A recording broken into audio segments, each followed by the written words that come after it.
Nah, cemas ya itu ya. Depresi, bahayanya apa? Bunuh diri. Makanya kalau ada anak asalnya putra-putri kita aktif, tahu-tahu kok menjadi meneng, ibunya harus care. Iki tanda-tanda sing diomongno Pak Dokter iki. Kamu aktif terus nanyai ada masalah apa. Itulah kasih jalan keluarnya. Tapi kalau karena diem, akhirnya lari ke gadget, ke AI, kecanggihan sekarang digital, di AI dituntun. Kamu harus ke sini, kamu ke sini, kamu ke sini, apalagi ketemu temannya yang enggak bagus dan lain sebagainya. Tapi dituntun AI. Kamu ke sini, ke hotel ya, naik ke lantai 7, terus kamu ke balkon, terus coba kamu ngingok ke bawah, mencoloton naik iso, mati. Hati-hati itu, banyak kejadian seperti itu. Apalagi depresi di kamar diem aja, tahu-tahu bunuh diri. Kita harus peduli bahwa ini ada gangguan mental. Next, ini depresi ya. Aktivitasnya kehilangan minat. Dulu rajin sekolah, sekarang males. Mungkin kalian lihat gadget. Hati-hati ya. Next. Nah, ini depresi merupakan gangguan mental yang ditandai dengan munculnya gejala penurunan mood, males, aras-arasen. Ada enggak yang seperti itu? Kehilangan minat terhadap sesuatu, perasaan bersalah, gangguan tidur, nafsu makan, kehilangan energi dan penurunan konsentrasi. Itu depresi, ya. Makanya kita harus ojo depresi, tapi nek bisa mensyukuri bahagia. Next, terus. Belum. Psikosomatik ya apa Pak Agus? Nah ini mulai banyak ini. Keluhannya hampir sama. Jadi jiwanya yang sakit, organnya diperiksa lab, tidak ada apa-apa, normal semuanya. Jiwanya yang sakit. Ini kalau tidak cepat diatasi, maka tunggu saja, organnya pasti ada yang kena. Tergantung mana locus minorusnya, titik yang lemah mana. Kalau yang lemah di paru ya kena parunya. Kalau yang lemah di kandungan, kandungannya kena. Makanya saya ada pasien kanker putri, kena kanker paru. Loh saya tanya, ibu ngerokok? Mboten. Bapak ngerokok? Mboten. Lingkungannya ada yang merokok? Nggak ada. Kok kena kanker paru? Saya tanya, ibu sebelum terjadi ini ada pikiran yang berat ada enggak? Iya Pak Agus. Stres kronis, kebetulan yang lemah di paru-paru, muncul kena di paru-paru.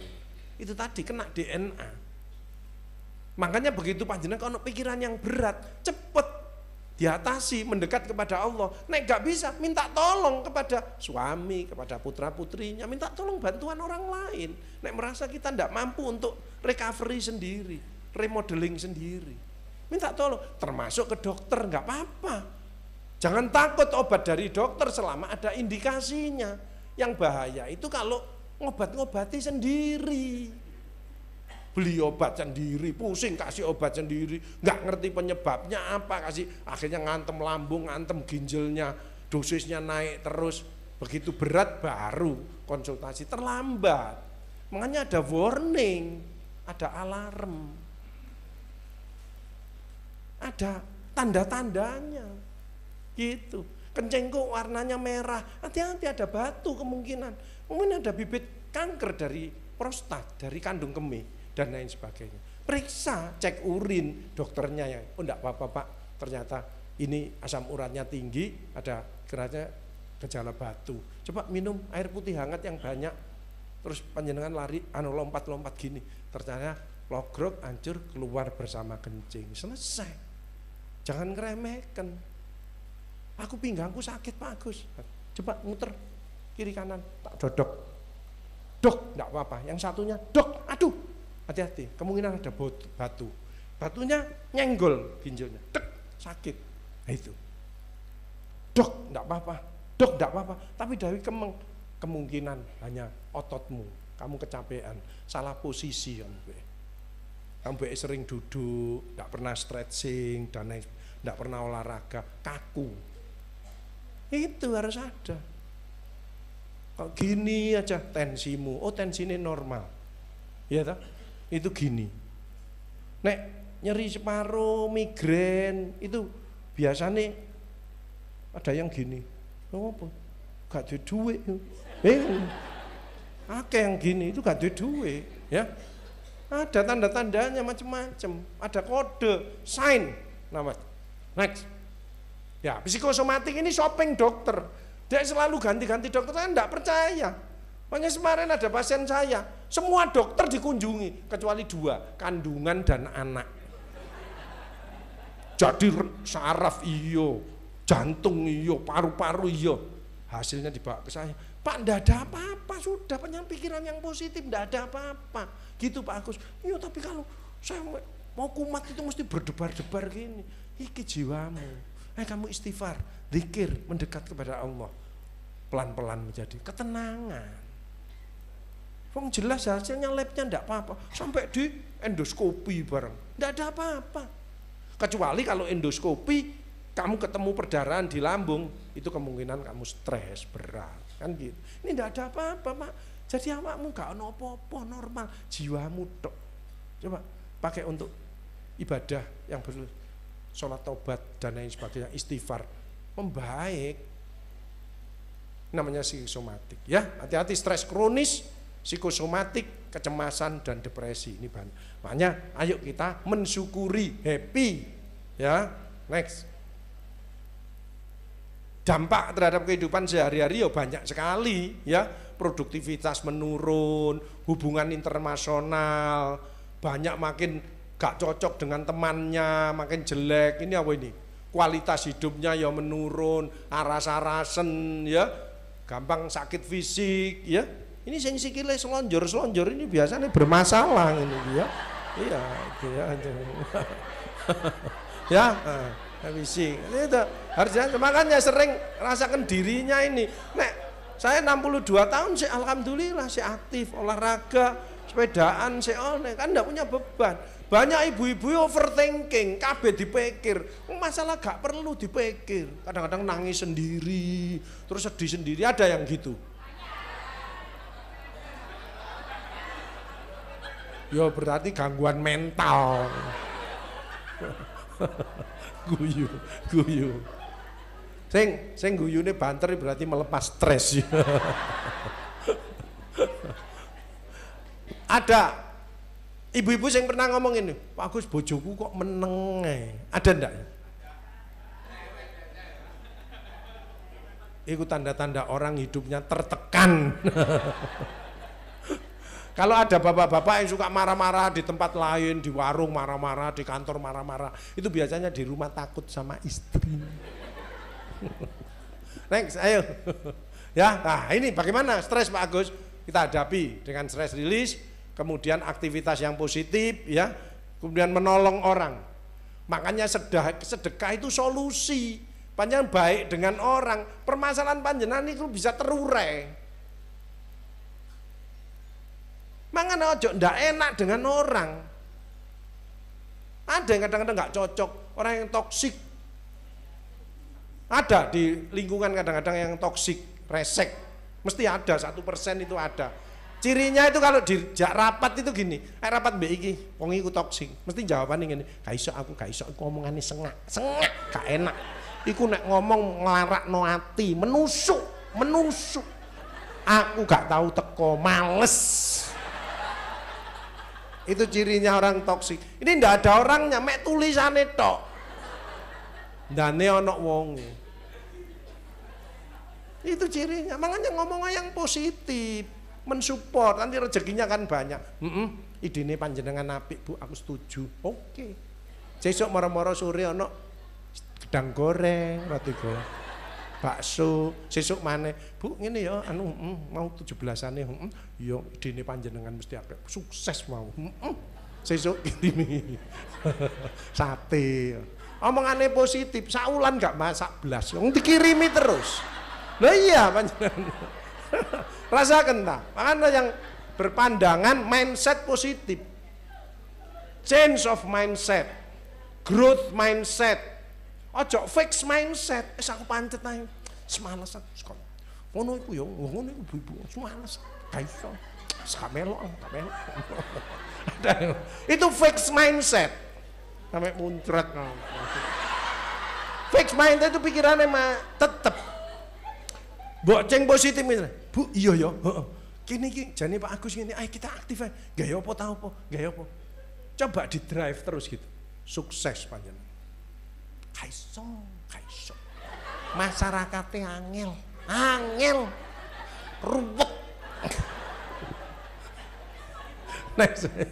Ya. Kalau sudah happy seperti panjenengan, endorfin meningkat, maka sehat. Lah, maintenance ini gak gampang. Makanya untuk sehat, bahagia, tak kasih tips mau enggak? 1, mempertahankan nilai-nilai umroh haji. Panjenengan punya mimpi enggak? Kok ngene kabeh kok. Harus punya mimpi, tindak Mekah Madinah. Nah itu sudah terkabul, dunianya enteng. Ojo mikiri panci ya. Bagaimana caranya Pak Gus? Ya nyelengi. Niat, nyelengi, ikhtiar. Baca sholawat yang banyak. Wis ngono tok, nanti Allah yang manggil. Banyak orang kaya, kok belum naik haji? Belum ada panggilan. Lah sudah daftar? Belum. Yo gak mungkin dipanggil, enggak daftar. Ikhtiarmu daftar. Soal kapan yang berangkat, Allah itu yang ngurus.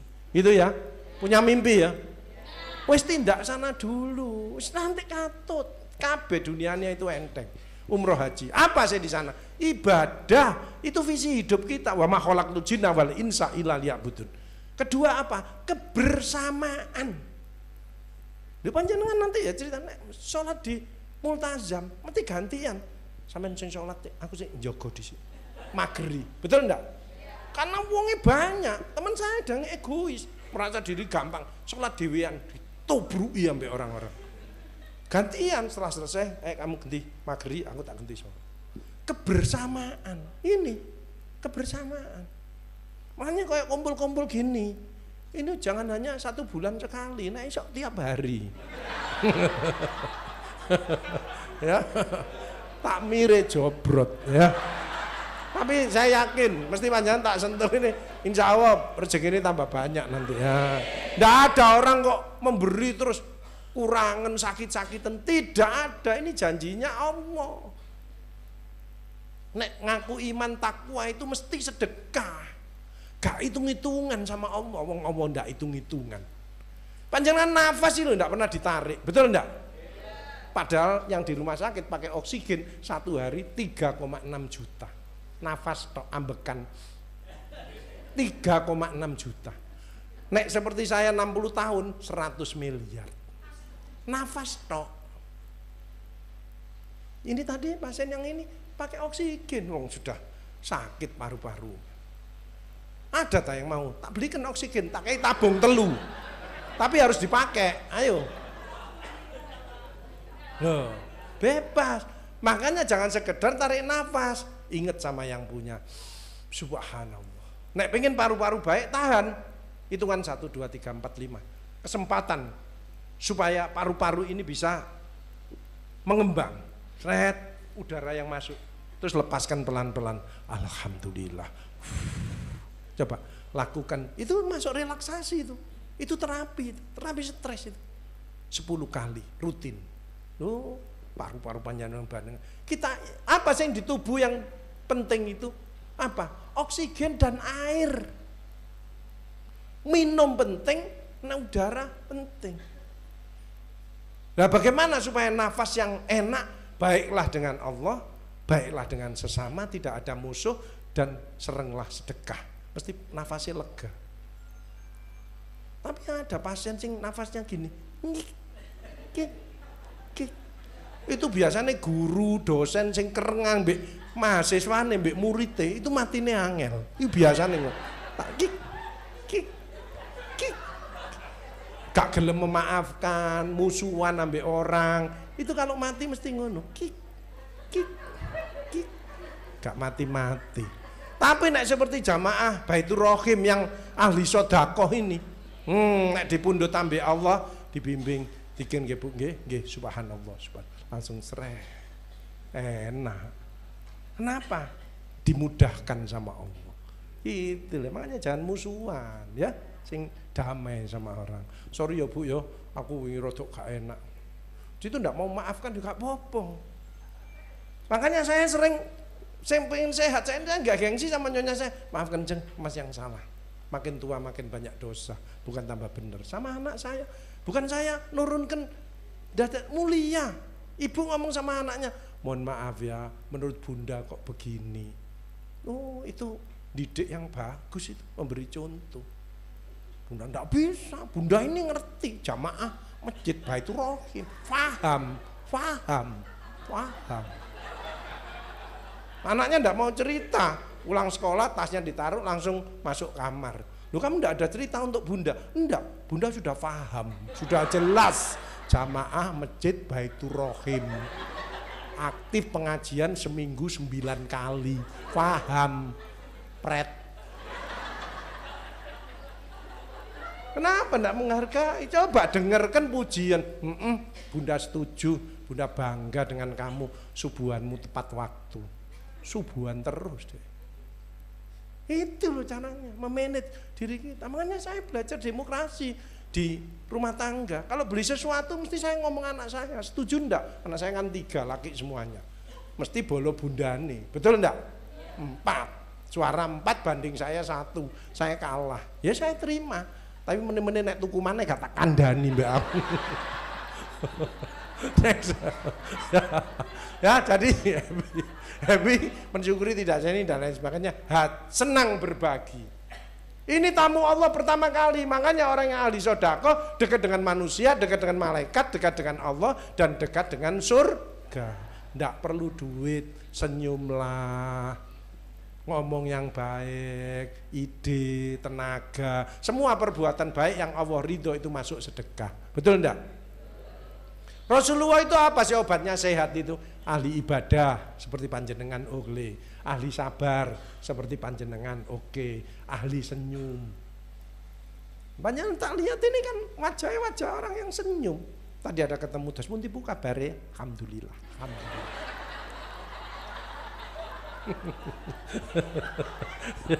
Ya kita aneh senyum, bayang senyum gini, HDL-nya naik, LDL-nya nurun, risiko penyakit jantung berkurang, kolesterolnya normal, orang gak medendengan, menikmati hidup, mensyukuri dan menikmati hidup. Next. Sekali lagi bebas stres, dekatlah sama Allah, hati senang, jangan perfeksionis, mau minta maaf dan mau sense of humor ya. Ada guyon-guyon, makanya ada pantun, ada ibu-ibu. Ibu-ibu ini paling top 17-an. Di sini ada acara karnaval. Kegiatan apapun kalau ngajak ibu-ibu pasti sukses. Pengajian, arisan, PKK, posyandu, kok ada ibu-ibunya pasti berhasil. Kenapa? 1, ikhlas. Nek bapak-bapak ini wangel, duwe ae pikirannya ya. Kedua, semangat. Betul enggak? Coba. Kan di sini Surabaya, kader Surabaya hebat. Ini ketiga, cerewet. Next. Jadi menjaga mental tetap semangat, mari kita self confident. Alhamdulillah. Lulus pandemi, lulus Ramadan, tahun baru Hijriah, sekarang diberi nikmat sama Allah, bisa menjalani kehidupan di alam kemerdekaan yang ke-80. Alhamdulillah.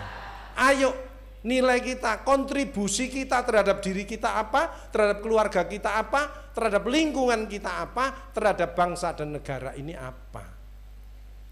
Apa yang ditanya itu kontribusimu apa, activity questionmu apa. Social intelligence, aku gak iso aktif teko tenaga karena aku, tapi aku alhamdulillah dapat rezeki, aku nyumbang aja kotaan apa minum apa-apa. Wow. Iki dimintai sumbangan, takok laporan tapi gak tahu nyumbang. Gak tahu nyumbang takok laporan bareng.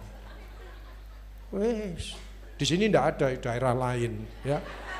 Open mind, jangan halen kritik, positive thinking, berpikiran positif, realistic goal. Kalau punya tujuan itu yang realistik, yang masuk akal. Ada enggak tujuan yang enggak masuk akal? Ya pasien saya itu kanker payudara, metastase liver, metastase paru, metastase otak. Bu, Ibu alhamdulillah sudah bisa ngantarkan anaknya sekolah, ke pasar, ke mall bisa. Ibu punya cita-cita apa, Bu? Pak Agus kalau bisa saya lihat anak saya wisuda Pak Agus. Insya Allah Bu, semangat ya, mudah-mudahan ada mukjizat dari Allah. Sekarang anaknya di mana? Anak saya masih TK Pak Agus. Bu, insya Allah ya di TK itu juga ada wisuda sekarang. Wes gak usah repot dengan ya. Gitu, jadi bisa ngukur. Makanya panjenengan diberi kesehatan ini, ayo kita aktif, ayo kita bangkit, ayo kita optimis, ayo kita memberikan yang terbaik untuk diri kita, keluarga kita, lingkungan kita, masyarakat kita, jamaah kita, dan seterusnya. Khairun nas anfa'uhum linnas. Orang yang baik adalah orang yang bermanfaat untuk orang lain, tidak cari musuh. Hati-hati panjenengan katut gadget, tidak senang dengan orang. Saya sering mendamaikan grup gadget yang buyar gara-gara ada yang tersinggung, ada yang gini memaksakan kehendaknya. Saya damaikan. Ojo, ini sarannya. Itu pentingnya kita wise mana yang baik. Kalau ada informasi, kalau ini saya share, teman-teman semangat, teman-teman bisa senyum, bahagia, saya share. Tapi kalau ada yang tersinggung, yang enggak enak dan enggak saya share. Good frame thinking, berarti pola pikirmu bagus. Ojo sarser aja. Ya kan kadang-kadang sarser ndak dilihat ini bahaya atau ndak di share, ya nggak ngerti ini hoax. Panjang nyimpen dosa, betul ya? Ojo gampang sarser dilihat. Woi, konco-koncoku seneng iki share. Waduh, iki bahaya iki, ini durung mesti cocok, gak usah. Nah, cerdas. Bagus banyak. Oke ya, terakhir mudah-mudahan kita bisa menikmati hidup seperti sore hari ini. Baik Ibu Saudara sekalian, kita betul-betul merdeka ya. Daripada perang seperti yang kita lihat itu ya. Ono kekurangan nih wis biasa pasti, tidak ada orang sempurna itu, tidak ada. Tapi kekurangannya diatasi bersama-sama, insya Allah bisa. Tapi nah ini kekurangannya diungkit gak barbar nanti ya. Disyukuri kita bisa seperti ini, bisa enak dan lain sebagainya, aktivitas bisa, ya ekonomi ini global semua dunia. Makanya sedekahnya ditambah. 3 untuk kondisi saat ini, sabar, kan ini masa perubahan, dampak dari pandemi yang luar biasa. Kedua fokus, yang ngajar, yang melayani, 3 tingkatkan sedekahnya. Dengan 3 itu, sabar, fokus pada mindset kita, pada attitude kita, pada skill kita update, kita upgrade kemampuan-kemampuan kita, dan kita perbanyak sedekahnya. Insya Allah hidup kita akan enak dan barokah, sehat semuanya ya. Sekali lagi, penyakit yang membuat orang tidak bahagia, 1 adalah malas ibadah, malas bekerja, malas bergerak, malas olahraga, malas menolong. Yang kedua, orang membuat tidak bahagia karena terlalu banyak lihat gadget. Coba di switch ke perbanyak membaca Al-Quran, mempelajari dan mengamalkan isi Al-Quran. Yang ketiga adalah jangan egois, belajarlah untuk toleran, menghargai orang lain ya. Lebih bisa menerima pendapat orang lain daripada memaksakan pendapat kita untuk diterima orang lain. Itu kuncinya. Mudah-mudahan kita bisa meraih kebahagiaan di usia 80 tahun kemerdekaan Republik Indonesia. Bukan hanya sehat, tapi betul-betul merdeka dari penyakit. Sekali lagi, penyakit ada tandanya.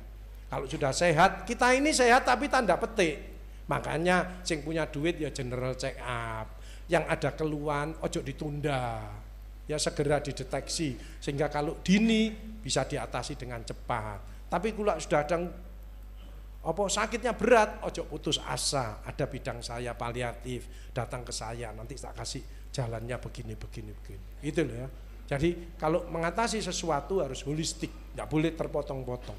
Ya, holistik, interdisipliner, multiprofesional, multimodalitas, dan pelayanannya harus service champion. Itu yang bisa saya sampaikan. Matur nuwun, mohon maaf. Assalamualaikum warahmatullahi wabarakatuh.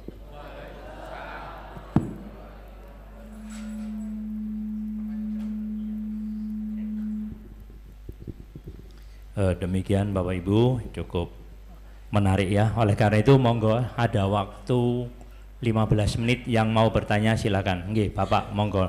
Langsung maju, Pak. Oh, nggih, monggo.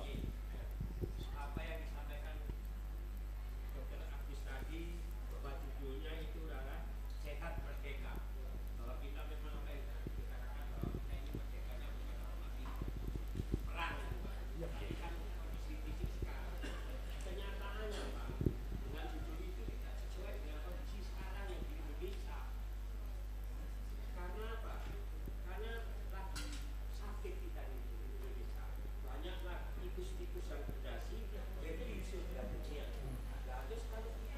Langsung aja Pak intinya. Nggih.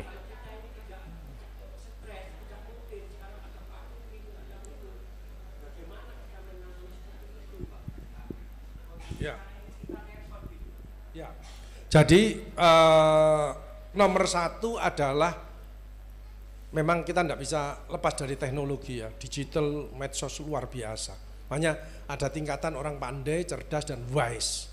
Kalau bisa kita yang wise, yang bijaksana, kita ambil yang bagus-bagus. Itu banyak sekarang membedakan yang benar sama yang salah itu hampir sama, sulit sekali ya. Apalagi dengan teknologi AI itu. Waduh wis, saya pernah lihat, coba cek dengan buku ini apa yang dimaksud dengan ini. Dia buka ChatGPT, Chat AI, kita lihat keliru isinya.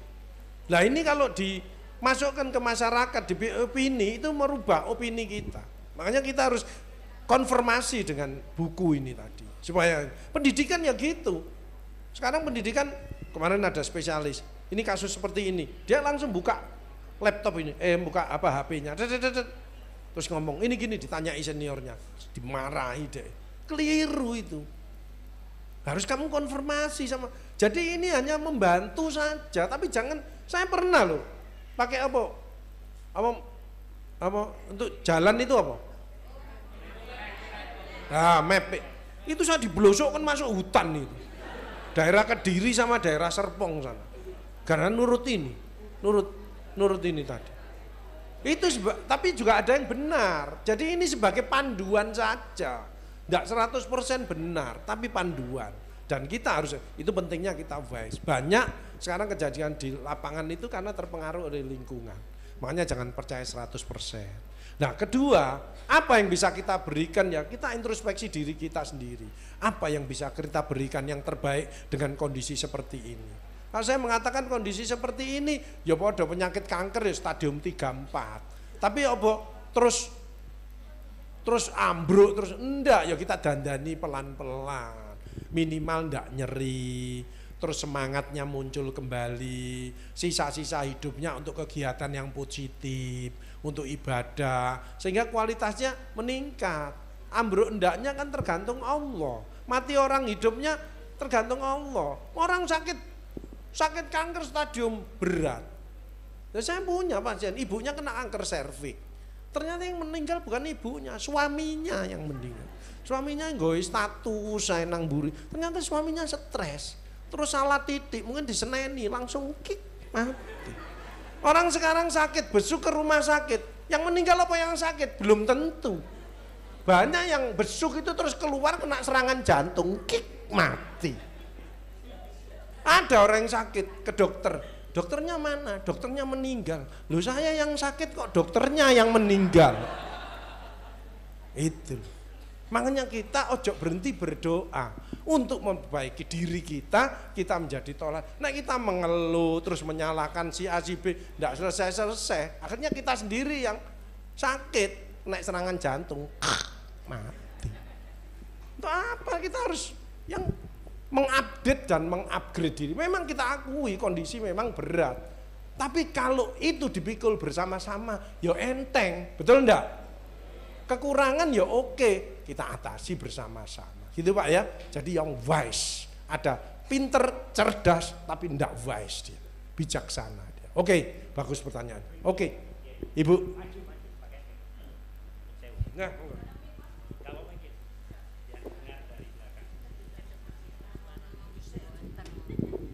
Assalamualaikum Pak Dokter. Pak Dokter mau tanya tadi penjelasan tentang zat endorfin itu apa? Terus yang kedua ada apa tadi istilah HDH sama LDL naik sama turun saya nggak tahu. Terima kasih.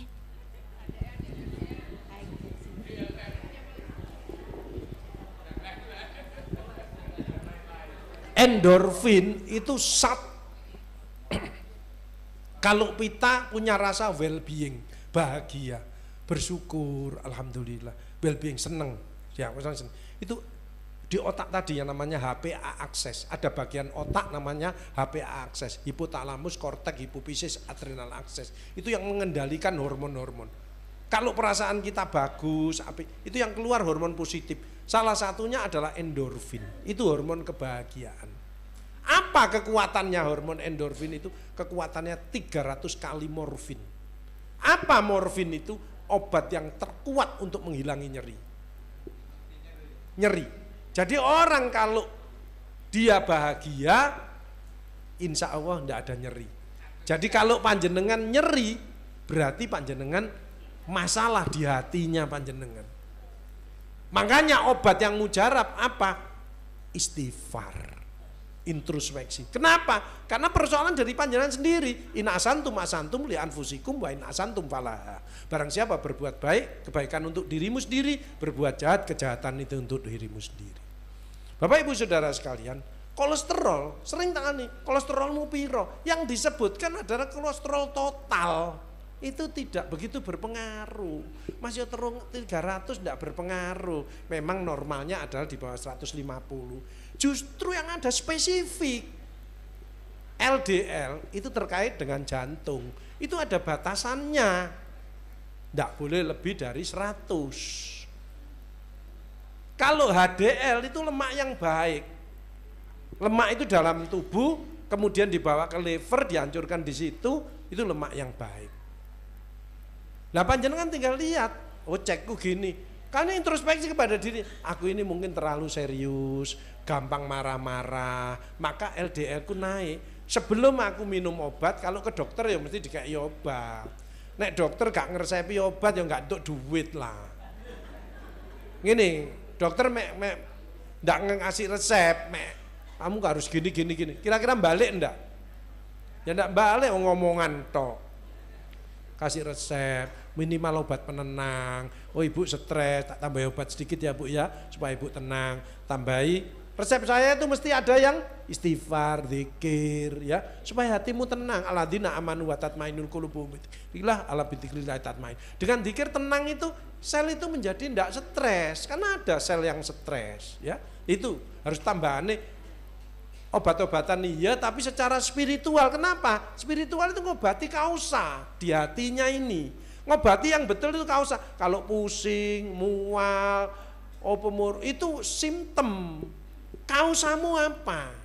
Ya, misalkan berak kok enggak cocok kok. Biasanya berak itu kuning atau rodok coklat, ini kok putih. Itu ada warningnya. Oh hati-hati, kamu ada empedumu, batu empedu. Ada sesuatu di kandung empedumu. Itu ada tandanya begitu. Sama seperti kencing. Kencing harusnya bening bagus. Lagi kok ono nanai, mesti selingkuh kamu. Kan gitu. Enggak Pak, aku sau kencing di tembok, gak mungkin. Mesti nang burine tembok ono wonge. Mesti ono gitu. Enggak bisa bojo wong. Dia beda dengan normal kok. Kamu nafasnya yang normal kan 16 sampai 24. Loh nafasmu 1 menit kok kamu menggos-menggos, hati-hati, nek gak paru-parumu ya jantungmu yang sakit. Coba ceken. Kan gitu ada. Tensimu harusnya yang normal, yang supaya memperoleh jantung bagus 120-80. Lah kamu kok 140 sampai 190, hati-hati rodok naik ini. Lo tanda-tanda, kan keselen ta, kecapean ta, apa ada pikiran yang berat, turunkan. Dengan apa? Coba kamu istirahat. Nah, enggak bisa dengan makanan yang bisa. Nomor 1 kontrol emosi. Nah, kontrol emosi kan istighfar, ibadah, baca Al-Quran itu membantu. Nah, enggak bisa lewat makanan. Apa yang menurunkan tensi? Ya banyak, timun, apa seledri, apa dan lain sebagainya. Oh enggak bisa, ya ke dokter, minta obat. Kenapa kok tinggi? Lah harusnya normal. Kamu tinggi terus, bebannya pada target organ. Apa target organnya kalau hipertensi? Di otak, bisa stroke. Karena darah, tensi yang tinggi itu gampang gumpal, terjadi turbulensi. Kan gitu. Kedua ke jantung, bisa mandek jantungnya. Kedua yang banyak sekarang apa? Ke ginjal. Ini baru ginjalnya rusak, kenapa? Hipertensi. Pembuluh darah ginjalnya rusak, akhirnya cuci darah. Kan gitu. Nah seperti tadi, LDL ku normal 100, kok 130 rada tinggi. Mungkin aku terlalu serius, aku terlalu tak kayak guyon-guyon didik ah. Nah, tertawa, senyum. Enak, itu HDL-nya naik. Kalau HDL-nya naik, LDL-nya turun sendiri, udah pakai obat-obatan. Ternyata Diri ini membuat keseimbangan, balancing sendiri, bisa ngatur sendiri. Lah kalau memang berat, ya terpaksa harus berobat, harus dibantu oleh orang lain. Itu loh Bu ya. Jadi LDL dan LDL, HDL, trigliserid. Trigliseridku 130, aku lebih tinggi. Coba nasimu dikurangi. Ternyata ngurangi nasi, TG-nya turun sendiri. TG itu kenapa? Darahmu kental. Kalau kamu stres, nyumbeti, stroke kamu. Kan gitu. Nah, makanya ada warning tadi. Gitu ya Bu ya? Yes, bagus. Oke. Ada satu kali lagi. Kurang 5 menit. Enggak Bu.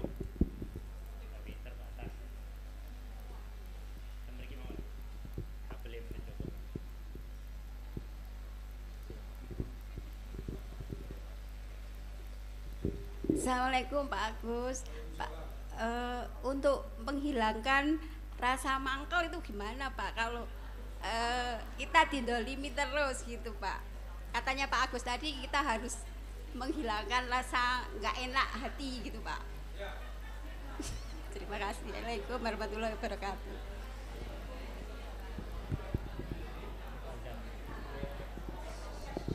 Bu tahu bahayanya mangkel tadi ya? Tahu ya? Apa? Kanker, jantung, kalau dendam yang tidak bisa memaafkan apa tadi? Pankreas. Pankreas itu sulit, tempatnya sulit, pengobatannya sulit dan lain sebagainya. Makanya mulai sekarang bagaimana caranya? Panjang istighfar. Ojo menyalahkan orang itu, pandanglah panjenengan. Orang yang hebat, orang yang mau introspeksi diri, mau nerima kritik dari siapapun dan mau melakukan perubahan jadi lebih baik. Istighfar. Panjang balancing dulu selnya normal, mungkin kesalahanku, minta maaf. Dia tidak memaafkan tidak apa-apa, mulia loh minta maaf itu, mulia. Apalagi memaafkan tambah mulia, mulia itu memaafkan. Kalau dia tidak bisa doakan biar Allah memberikan hidayah. Tapi panjenengan tidak ada beban. Kalau yang sakit panjenengan kan panjenengan yang nanggung. Siapa orang lain? Tidak ada lah, panjenengan sendiri, keluarganya panjenengan sendiri. Betul enggak? Jangan disakit-sakit sendiri. Maafkan, pandanglah dia selalu dari sisi positifnya. Sejelek-jeleknya orang, pandanglah selalu. Ada orang yang semua musuhan, saya tidak musuhan. Kenapa? Saya pandang dia dari sisi positifnya. Ternyata orang yang seperti itu, kalau kita mau legowo dengan hatinya, itu punya kekuatan yang luar biasa.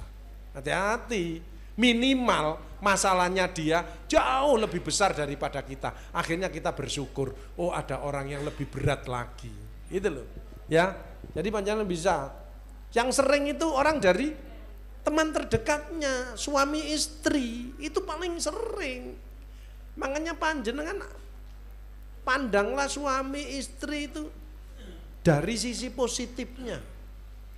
Jangan dari sisi negatifnya. Panjang pegel sendiri. Kan saya menemukan orang, satunya kena stroke, sing wasminya kena kanker. Panggil saya, posisi tiduran semuanya. Loh, yang manggil saya siapa Pak? Saya Pak Agus. Kondisinya seperti ini. Iya. Loh mana putra-putrinya? Nggak mau ke sini. Pikiran saya udah, waduh, iki nek gak bapaknya kereng, ibunya cerewet. Kan enggak kerasan tuh orang diomeli terus. Wis, ya apa tak rawat gini. Saya pesen, setiap ada pasien mesti saya pulangnya. Pak, Bu, nanti kalau ada waktu yang enak saling memaafkan. Saya gitu dok. Setiap orang. Makanya tadi kenapa saya sering memaafkan orang lain itu tadi? Karena saya enggak mau kena beban. Itu tadi. Akhirnya begitu mau saya pulang, gandengan dia. Gandengan tapi sudah stroke kan gak bisa ngomong. Gak ngerti maksudnya. Betul. Makanya pada waktu kita masih bicara, ngomonglah yang baik-baik. Maafkan kalau memang salah. Kadang-kadang gak ngerasa. Makanya sekali lagi, orang yang hebat, orang yang mau menilai dirinya sendiri, apa positifnya, apa negatifnya. Terus dia mengupdate dan mengupgrade akhlaknya, kemudian mengupload kegiatan-kegiatan yang positif untuk mengajak yang lainnya.